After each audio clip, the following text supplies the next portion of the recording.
Merhabalar efendim, hepiniz hoş geldiniz. Öncelikle her zaman olduğu gibi teşekkür ederek başlamak istiyorum. Biraz işlerimiz vardı, yoğun bir tempo içerisindeydik. Derneğimizin kongresi vardı, kongremizi tamamladık.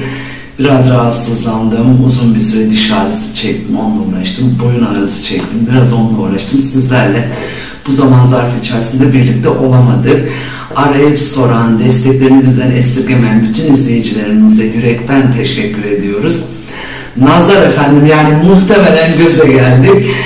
O yüzden böyle ağır bir durum olmadığı müddetçe, olağanüstü bir hal olmadığı müddetçe de sizlerle birlikte olmaya çalışacağız elimizden geldiği kadar. Değişecek, haftada 2 video veya haftada 1 video mutlaka sizlerle birlikte olacak efendim. Tabii sizinle olamadığımız zaman zarfı içerisinde de gündem epey yoğunlaştı. Epey olaylar oldu. Bu arada da sorular ciddi manada gündeme geldi. Sorularınız oldu. O sebeple biz bugün sizin sorularınızla başlayalım istiyorum. Sizden gelen sorular ışığında gündemi değerlendirelim hep birlikte. Evet efendim, şimdi öncelikle Rize İkizdere'de yaşanan olaylara değinmeden geçmek istemiyorum. Oradan bize selamlar gönderiliyor. Biz de buradan selamlarımızı gönderiyoruz. Selamlarımızı iletiyoruz oradaki güzel insanlara. Efendim, orada bir taş ocağı yapılması planlanıyor. Bölgeyi iyi biliyorum. Karadenizliyim de aynı zamanda. Dolayısıyla orası inanılmaz muhteşem bir doğaya sahip. Gerçekten böyle görülmesi gereken, dünyada nadir rastlanan orada bir doğa harikası aslında. Böyle bir atmosfere taş ocağı çok uygun değil, yapımı çok uygun bir doğa değil. Gerçekten orada ciddi bir tahribata sebep olacaktır. Bu nedenle oradaki hemşehrilerimizin yanında olduğumuzu bir kez daha belirtmek istiyorum. Gerçekten orası taş ocağı yapılmasına uygun bir durum değil. Bu hatadır. Bu hatadan da bir an önce dönülmesi gerekiyor. Geri adım atılması gerekiyor. Halkın talebi doğru bir talep. Şöyle de bir durum var. Yani özellikle böyle zor bir süreçten geçtiğimiz dönemde çok da ben vatandaşın karşısında durulmasını doğru bir hareket olarak görmüyorum. Yani böyle bir süreçte çok da halkla, vatandaşla karşı karşıya gelmenin doğru bir seçenek olduğunu düşünmüyorum. Dolayısıyla da bir an önce oradaki yanlıştan, oradaki hatadan dönülmelidir. Orada taş ocağı yapımı çok uygun değil. Bunun da altını çizmeden geçmek istemiyorum. Diyarbakır'a selamlarımızı gönderiyorum. Oradan yazan dostlarımız oldu. Almanya'ya selamlarımızı, sevgilerimizi iletiyoruz. Almanya bizi izliyor. Onlara da çok teşekkür ediyoruz buradan. Macaristan bizi izliyor. Macaristan'a kucak dolusu sevgiler gönderiyoruz. Oradaki Türk kardeşlerimize ve diğer vatandaşlara selamlarımızı, sevgilerimizi gönderiyoruz. Bu arada yabancı dile çevrildiği için videolar, İngilizce altyazı hazırladı kızlarım. İngilizce altyazıya çevrildiği için, böyle bir altyapı hazırlandığı için farklı ülkelerden de bizi izliyorlar. Ben bu vesileyle oralara da selamlarımızı, sevgilerimizi gönderiyoruz efendim. İlk olarak sorulardan en önemlisi tabii ki Amerika Başkanı Biden'ın sözde Ermeni soykırım iddiaları ve 1915 olaylarının yıl dönümünde soykırım ifadesini kullanmış olması. Şimdi burada önemli bir nokta var. O da şudur ki 1915'te mübadele yaşanmıştı.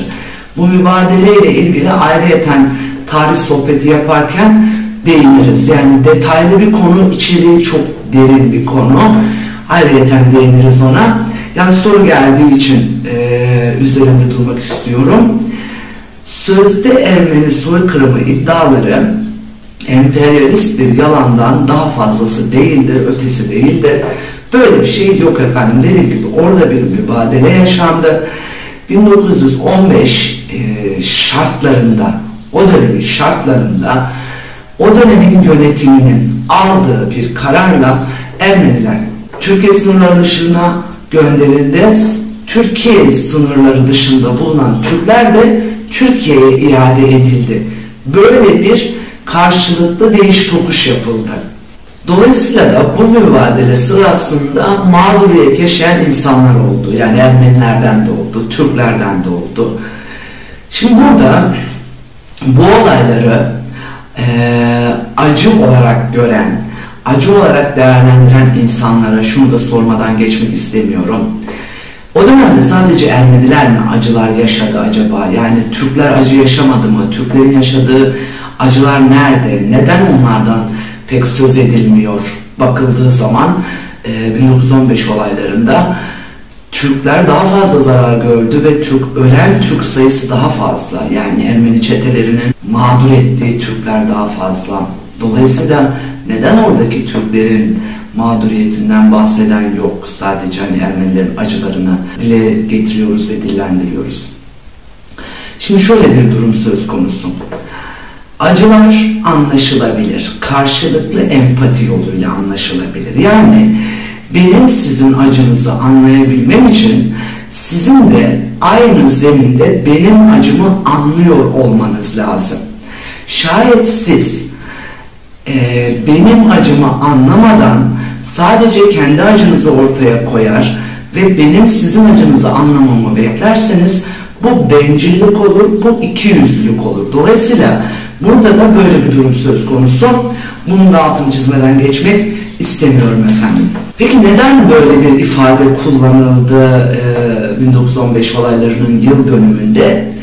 Genelde stratejistler 4T planından bahsediyorlar. İşte tanıtım, tanınma, toprak, tazminat talebinden bahsediyorlar. 4T dediğimiz de bu. Şimdi genelde buna evet bu doğrudur, bundan bahsediliyor ama bu asıl mesele değil aslında. Meselenin özü bu değil.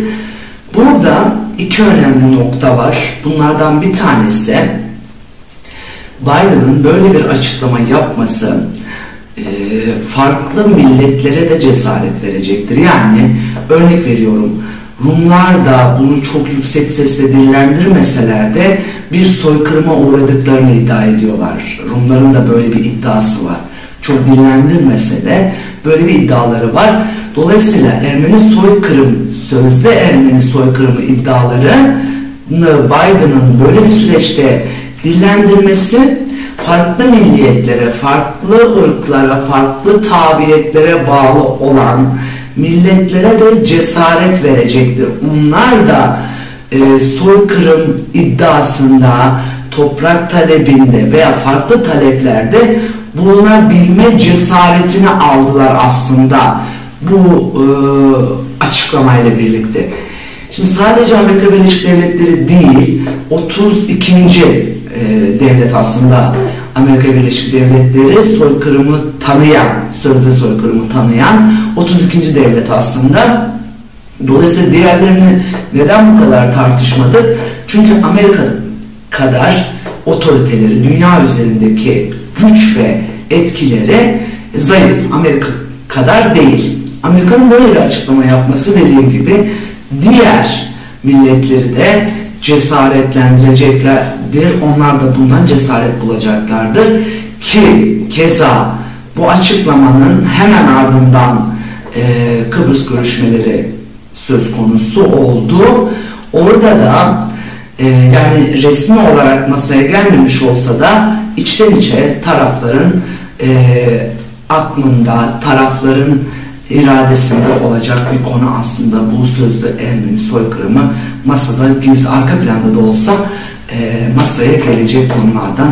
Burada asıl mesele Türkiye'yi iyiden iyiye köşeye sıkıştırmak, Rusya ile de arasını açmak. Rusya ile çünkü bu coğrafyada çok iyi ilişki kurmasını istemiyor Amerikan. Buradaki çıkarlarına aykırı bizim Rusya'ya yakınlaşmamız. Bunu çok istemiyor. Dolayısıyla da böyle birden fazla kuş vurmak istedi aslında Amerika. Öte taraftan iyice sıkıştırmaya çalışacak. O da Kotsa yaptırımları yolda, Halk Bankası davası yolda. Orada da şöyle bir durum söz konusu. Daha önce Kamala Harris ile ilgili çektiğim videoda, Kamala Harris kimdir başlıklı çekmiş olduğum videoda bahsetmiştim bunun detaylarından. Kızlarım yukarıya bırakırlar. Şimdi Türkiye Amerika'daki Türk lobileri aracılığıyla hükümet oradaki seçimlere müdahale etmeye çalıştı. Trump'ın gelmesini çok istiyordu. Fakat her zaman istenen olmuyor maalesef. Böyle de oldu sonuç itibariyle. Ve bu Türk basınında da geniş yer buldu. Bahsedildi bu konudan. Şimdi bunu Türk basını biliyorsa şayet Biden hayli biliyordur Trump'ın desteklendiğini. Dolayısıyla bunun da bir şeyi olacaktır. İntikam demeyelim ama bir ön hazırlığı, bir ön çalışması mutlaka ki olacaktır. Dolayısıyla da Biden aslında hem Türkiye'yi amaç köşeye sıkıştırmak hem de mevcut iktidarı biraz daha köşeye sıkıştırmayı hedefliyor. Burada söz konusu Türkiye olduğunda bunun çok da kolay olacağını ben düşünmüyorum. Yani böyle bir rüya görebilir ancak Biden, onu da söyleyebilirim. Ama yapacak mı böyle bir şey?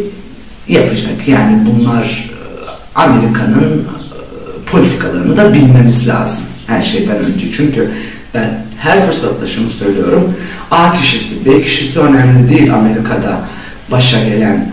Amerika'nın genel politikalarına bakmamız lazım. Amerikan politikalarını incelememiz lazım. Yoksa kişi odaklı değildir Amerikan politikaları. Hiçbir zaman da olmamıştır efendim. Bir diğer soruda efendim ekonomi, tam kapanma ve kripto parayla ilgili. İsim vermek istemiyor burada izleyicimiz. Peki. Şimdi önce biz kapanmadan ne anladık? Kapanma nedir? Yani bizim kapanmadan anladığımız şey önemli. Birey olarak, vatandaş olarak. Bir anda otobüsler tıklım tıklım şehir dışına hareket etmeye başladı. Herkes daha tatil beldelerine yönelmeye başladı. Köye gitmeye başladı. Trafik durma noktasına geldi kapanma öncesinde. Öncelikle bizim birey olarak, vatandaş olarak kapanmadan ne anladığımız önemli, kurallardan ne anladığımız önemli. Öncelikle bizim kurallara riayet etmemiz lazım. Yani böyle bir toplumda da kuralları çok uygulamak kolay bir şey değil. Maskeyi kendini korumak için değil, ceza yememek için takan bir toplumdan bahsediyoruz. Dolayısıyla da kuralları uygulamak öyle kolay değil bu toplumda. Yalnız buradaki asıl sorunsal bizim kurallara uymamız. Birey olarak bizim kurallara uymamız. Lakin bu kapanmayla ekonominin çok bir ilgisi yok. İşte muhalefet yükleniyor falan, fakat ekonomi zaten kötüydü efendim. Ekonomi bugün kötü olmadı. Ekonomide daha önce yapılan hataların neticesi bugün buraya getirdi konuyu. Yani daha önceki alınması gereken tedbirler alınmadığı için bugün bu noktaya gelinmiş durumda. Daha önce size ekonomi alanında bizleri neler bekliyor başlıklı videomuzda çok detaylı bahsettik. Onu da kızlarım yukarıya bırakırlar. Ekonomik bunalım bizi en çok Mayıs ayında etkileyecek demiştim ben o videoda. Ve nitekim de o aya geldik aslında. Yani o noktaya geldik.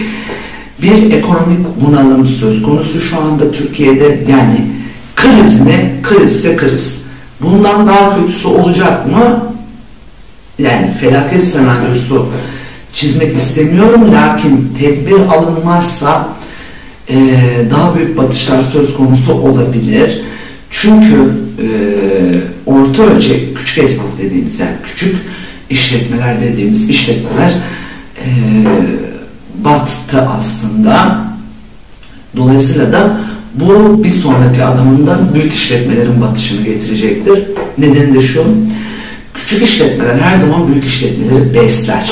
Yani o bir halkadır, o bir zincirdir. Küçük işletmeler çalışır, o çark bir şekilde döner. Büyük işletmeler de o çarktan döner.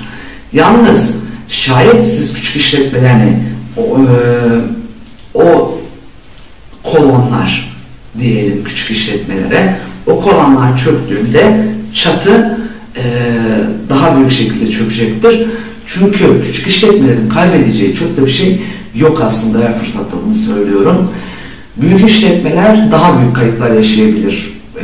Küçük işletmeleri beslemezlerse, şayet eğer paylaşımcı olmazlarsa ve küçük işletmeleri bir şekilde beslemezlerse, bu piramit gibi düşünün, aşağısı çöktükçe yukarısı da aşağıya doğru çökecektir.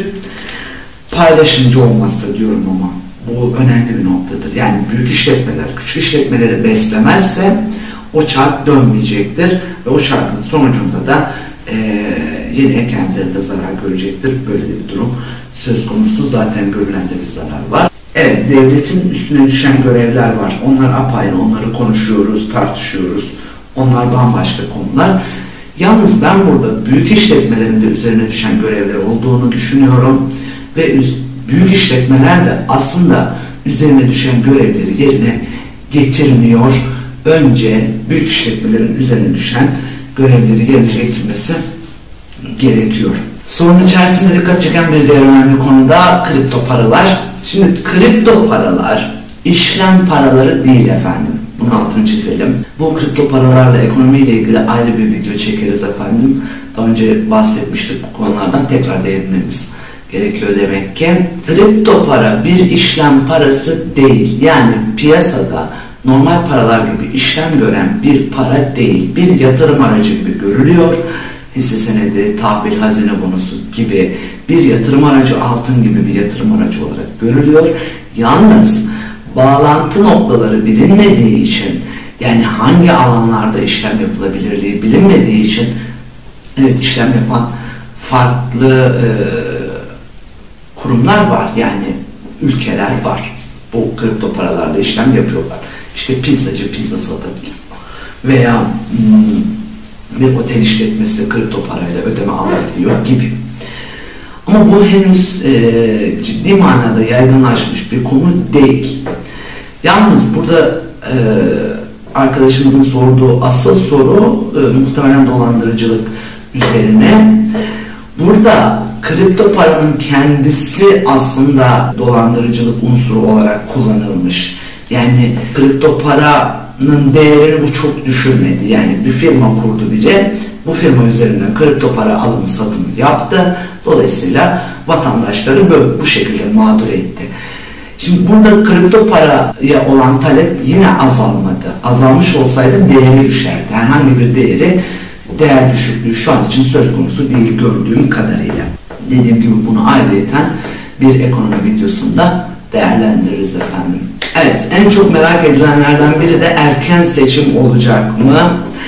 Şimdi erken seçimden ziyade ben bir baskın seçim olacağını düşünüyorum. Yani baskın bir seçimin bizi beklediğini düşünüyorum. En azından öyle görüyorum. Çünkü her şeyden önemlisi mevcut ekonomik konjektürü ülke daha fazla kaldıramaz.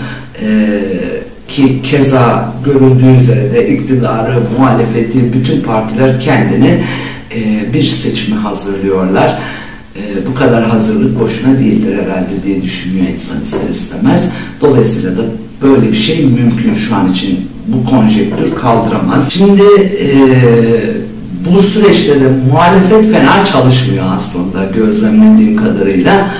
Beklediğim muhalefet bu diyebilirim. Yani böyle bir eksikleri var, hataları var. Yalnız hakkını verelim, fena da çalışmıyorlar artık. İyi çalışmaya başladılar.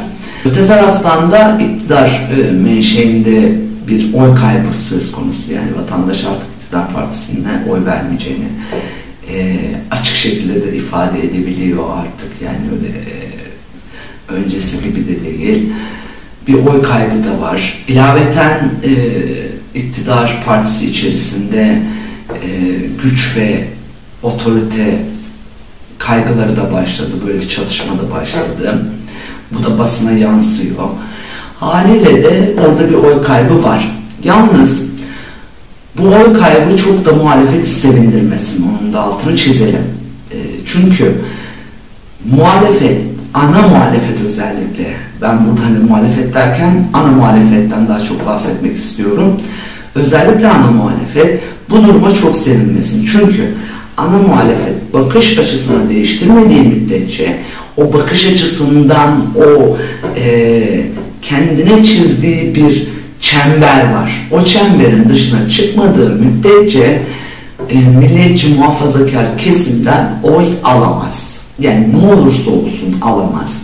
Hani şunu beklemek hata olur.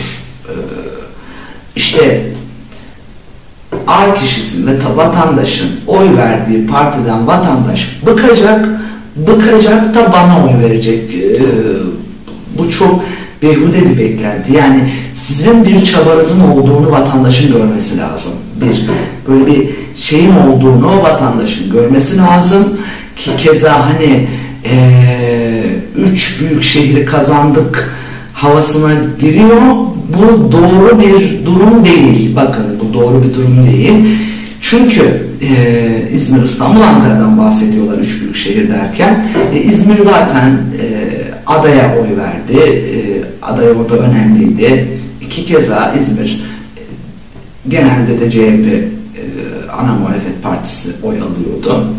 Gelelim İstanbul ve Ankara'ya. İstanbul ve Ankara'da ana muhalefet partisine seçmen oy vermedi. Kişiye oy verdi, bireye oy verdi. Ankara'da oy verdiği kişi milliyetçi tabanlı, ülkücü tabanlı biriydi. Bunu unutmayın. Dolayısıyla da oradan bir oy alması lazım ana muhalefet partisinin iktidara gelebilmesi için ve bir şey yapmak istiyorsa şayet. Ve bu ülkede milliyetçi muhafazakar oylara talip olmayan kaybeder. O da bir gerçek. Yani o da bir gerçeklik. Onun da altını çizmeden geçmek istemiyorum efendim. Çok da değinmeyeceğim bu konuya. Yani seçim sürecinde belki değiniriz. İşte soru sorduğunuz için değindim. Çok da değinmeyeceğim bu konuya. Yani zaten bilinen gerçeklikler bunlar. Evet efendim, Macaristan'dan soru geldi dediğim gibi. Batuhan ismi vermekten çekinmemiş. Batuhan Pasifik coğrafyasını merak ediyor ve diyor ki Asya Pasifik'te bir savaş çıkar mı? Rusya kimin yanında olur? Buradan öncelikle selamlarımızı gönderiyoruz. Galiba sanırım yanlış değilsem beni düzeltsen, özür diliyorum da yanlışsa. Uluslararası ilişkiler okuyor yanlış hatırlamıyorsam Batuhan orada. Dolayısıyla merak ediyor tabi ister istemez. Şimdi savaş çıkar mı? Çıkarsa Rusya kimin yanında olur? Çok tatlı da bir soru. ABD, ya bana böyle sorularla gelin, ben dış politikada daha aktif olduğumu düşünüyorum. O bölgede ABD, Çin ve Kuzey Kore arasında bir gerilim var. Şu anda ciddi bir gerilim var. Her geçen günde bu gerilim gittikçe tırmanıyor. Muhtemelen takip ediyorlar izleyicilerim de bu gerilimleri. Haliyle de savaş durumu gündeme geliyor. Yani savaş olur mu olmaz mı söylemleri gündeme geliyor. Şimdi bölgede Rusya ve Çin Kuzey Kore'yi de destekler nitelikte açıklamaları ve Çin'in bölgedeki hızlı yükselişi acaba Amerika Birleşik Devletleri'nin karşısına yeni çıkacak olan güç Çin mi diye sorduruyor insanlara. Şimdi Çin büyüdü efendim, yani Çin orada sessiz sedasız, kimseye dokunmadan, etliye sütlüye karışmadan büyüyebileceği kadar büyüdü şu anda. Şimdi Amerika'nın karşısına mı çıkacak? Bu başka bir görüntü. Amerika'nın o bölgedeki çıkarlarına ters düşüyor aslında Çin. Bunu her fırsatta söylüyoruz. Dolayısıyla da Amerika'nın karşısına çıksa ne olur, çıkmasa ne olur? Amerika'nın oradaki çıkarlarını ciddi manada etkileyen bir ülke aslında. Yine de şu anda Amerika Birleşik Devletleri güç odağı. Yani halen daha dolaşımdaki para Amerika Birleşik Devletleri'nin doları, halen petrolün kontrolünün büyük bir kısmı Amerika Birleşik Devletleri'nde. Dolayısıyla da gelecekte Çin'in etkisi Amerika'ya ne olur? Bu tartışılır ve çok da bahsediyorum bundan. Amerika Birleşik Devletleri ile Çin arasındaki sürtüşme yeni bir mesele değil. Çin videolarımda sürekli bahsediyorum. Burada hal böyle olunca bu güç savaşları, yani bu güç gösterisi karşılıklı ortaya konulunca bir savaş senaryosu olacak mı olmayacak mı senaryosu gündeme geliyor ister istemez. Yalnız Amerika Birleşik Devletleri ile Çin arasında çıkabilecek olası savaş sadece Çin ve Amerika'yı etkilemeyecektir. Tüm ulusları etkileyecek bir savaştır. Dolayısıyla da böyle bir savaşı şu anda göze alabileceğini ben Amerika'nın ve diğer devletlerin çok düşünmüyorum. Bir diğer önemli nokta da Amerika'nın buradaki çıkarlarına ters düşer böyle bir savaş. Yani Asya Pasifik'teki gerilimin tırmanması Amerika'nın Orta Doğu'daki çıkarlarına da ters düşecektir. Çıkarlarını da etkileyecektir. Yani Asya Pasifik'le Orta Doğu'yu, yani dünyayı aslında birbirinden bağımsız düşünemeyiz. O coğrafyayı da birbirinden bağımsız düşünemeyiz. Dolayısıyla da Asya Pasifik'te yükselecek olan bir gerilim Amerika Birleşik Devletleri'nin Orta Doğu'daki çıkarlarını da etkileyeceği için ben böyle bir şey göze alabileceğini çok olası görmüyorum. Yani düşük bir ihtimal görüyorum, öyle söyleyeyim. Öte taraftan da bakıldığı zaman Amerika'nın bu konuda öğrenilmiş tecrübeleri de var. Yani bu tecrübeleri de göz ardı etmeyecektir. Ben biraz daha Çin'i içten karıştırabileceğini düşünüyorum. Yani içten bölmeye gidecektir. Yani iç bölünmeyi aslında o da destekleyecektir gibi geliyor bana. Çünkü özellikle de Uygur Türklerine uygulanan zulmün Amerika Birleşik Devletleri tarafından soykırım olarak ifade edilmesi, addedilmesi önemli bir adımdır. Bu Çin'e karşı atılmış bir adımdır aynı zamanda. İşte efendim soykırım budur. Yani soykırım arıyorsanız budur. Yani Çin'in Uygur Türklerine uyguladığı zulüm soykırımdır. Yani Uygur Türklerinin neslini tüketmek istiyor, bitirmek istiyor. Orada Uygur Türkleri olsun istemiyor. Soykırım istiyorsak, görmek istiyorsak budur. İşte bu Biden ve Kamala Harris'le ilgili videoyu mutlaka izleyin. Orada Amerikan politikalarının nereye evrileceğinden de bahsetmiştim. Bu durum aslında Amerikan politikasının göstergesi. Yani Çin'e yaptığı uygulamalar, Uygur Türklerine uygulanan zulmün soykırım olarak tanımlanması, Asya Pasifik'teki çıkışı, Orta Doğu'daki hareketleri Amerikan politikasıdır.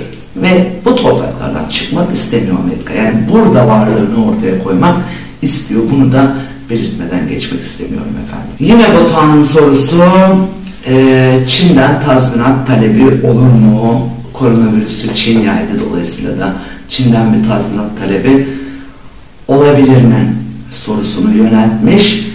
Şimdi bu Trump olsaydı böyle bir şey mutlak suretle gündeme gelecekti ki şu anda da geldi zaten. Bilindiği üzere Amerika Birleşik Devletleri'ndeki bazı uluslararası avukatlar birliği 27 Mart 2020'de, yani geçtiğimiz günlerde koronavirüsü dünyaya Çin yaydı iddiasıyla, dolayısıyla da bizi mağdur ettiği iddiasıyla 20 trilyon dolarlık tazminat davası Çin'e açtı. Şimdi yani bunu haber almış gibi İngiltere daha öncesinde Dünya Sağlık Örgütü'nden elemanlar göndererek orada bir raporlama çalışması yaptı Çin'de. Daha öncesinde yaptı bu raporlama çalışmasını. Hatta Covid-19'un kökenini araştırmak üzere Wuhan'a bir heyet gönderdi. Bir sağlık heyeti gönderdi.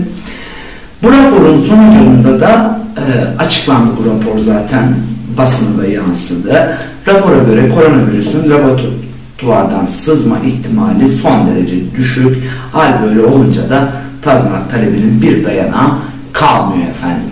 Yani İngiltere'ye gönderdiği sağlık heyeti koronavirüsün bir laboratuvar ürünü olmadığını, Çin'deki Wuhan'da bulunan laboratuvardan yayılmadığını, başka hayvanlardan, yarasa gibi farklı hayvanlardan insanlara bulaştığını iddia etti ve böyle bir rapor ortaya koydu. Şimdi dünyanın kabul edeceği bir raporu yayınladıktan sonra zaten karşı adım atılmış oldu aslında.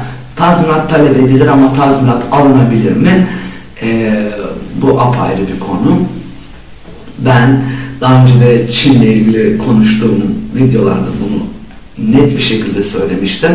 Amerika Birleşik Devletleri Asya Pasifik'te kaybettiği paraların peşinde. Çin'e diyor ki getir paraları kardeşim. Bu paralar nerede? Çin diyor ki kardeşim ben de senin paran maran yok. Ben sana para mara vermem. Unut, yani böyle bir şey yok diyor. Dolayısıyla da gerilim tırmanır ama bu gerilim işte tazminatla sonuçlanır mı, savaşla sonuçlanır mı? Böyle bir ihtimal çok düşük görüyorum. Başka ülkelerin Çin'e bakışıyla da ilgili bu. Yani Çin'e yaptırımla ilgili bir şey. Bütün devletlerin ayağa kalkması lazım. Bütün devletlerin böyle bir tazminat talebinde bulunması lazım. O da çok ihtimal dahilinde görülen bir şey değil. Çünkü Çin aslında bütün ülkeleri kuşatmış durumda. Hem ekonomik olarak kuşatmış durumda, hem tarımsal alanlar açısından kuşatmış durumda. Şimdi hal böyle olunca da işte Rusya da diyor ki yani senin bu topraklarda ne işin var kardeşim diyor. Yani İran da bunu söylüyor, Rusya da bunu söylüyor. Senin Orta Doğu'da ne işin var diyor. Asya Pasifik, Çin diyor ki Asya Pasifik'te ne işin var? Burada Amerika'nın var olabilmesi için bu tür hareketlere tabii ki girişmesi gerekiyor. Var olabilmek istiyor. O da bu topraklarda var olabilmek istiyor. Ama bunun böyle Çin'e zarar verebilecek boyutta olabileceğini ben çok mümkün görmüyorum. Çünkü bu zarar önce kendini etkileyecektir, kendisini etkileyecektir, Amerika Birleşik Devletleri'ni. Ben hepinize çok teşekkür ediyorum. İlginiz, alakanız için, sorularınız için lütfen sormaya, yazmaya devam edin. Çok teşekkür ediyorum efendim. Yeni konularla sizlerle olacağız. Enerjimiz iyi, sağlığımız yerinde. Çok teşekkür ediyorum hepinize. Hoş kalın, hoşça kalın, esen kalın efendim.